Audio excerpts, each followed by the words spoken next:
இன்னைக்கு அவர் வந்து சொன்னாரு தாய் மாமன் சீரு, அண்ணன் சீரு. எங்க அண்ணன் சொன்னாரு, நான் வந்தால் எங்கள் தெய்வ திருமகனார் முத்துராமலிங்கத்திற்கு 13 கிலோ தங்கம் போட்டிருக்காங்க. அவர் ஆளே தங்கம், அவருக்கு எதுக்குடா தங்கம்?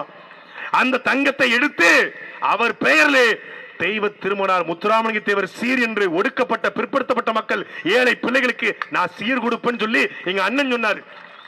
உடனே ஒரு அண்ணன் சீர் என்னது, ஒரு பவுன் நகை.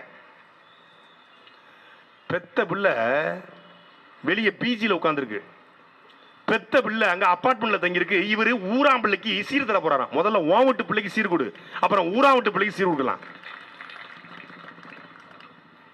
வீடு கொடுப்போம், காரு கொடுப்போம், பைக்கு கொடுப்போம், அதெல்லாம் இருக்கட்டும். அவங்க மனைவி வீட்டுக்குள்ள இடம் கேட்கறாங்க, அதை கொடுங்க, அப்புறம் மற்றதை கொடுக்கலாம்.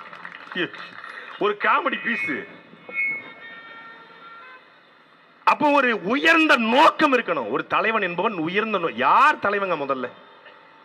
அந்த அடிப்படையில் மரியாதைக்குரிய தாவேக்கோட தலைவர் விஜய் அவர்கள் ஏதாவது ஒரு சமூக நீதி கோட்பாடு இருக்கா? அண்ணல் அம்பேத்கர் கொள்கை தலைவர் கவின் ஆணவ பொருளுக்கு, பெரியார் கொள்கை தலைவர் திருப்பரங்குன்றத்துக்கு சாதி ஒழிப்பு, சமூக நீதி, தீண்டாமை எதற்கும் பேச மாட்டாப்ல. திருப்பரங்குன்றம் நோ, கவின் ஆணவ பொருள் நோ, மேல்பாதி நோ, வேங்க வயல் நோ, ரித்தனியா மரணம் நோ. ஏன்டா ரித்தனியா மரணத்துக்கு பேசணும் இப்பதான் தெரியுது. இவர் மேலே ஒரு விவகாரத்து வழக்கு இருக்கும்போது அங்க எப்படி பேசுவாப்ல? பேசல.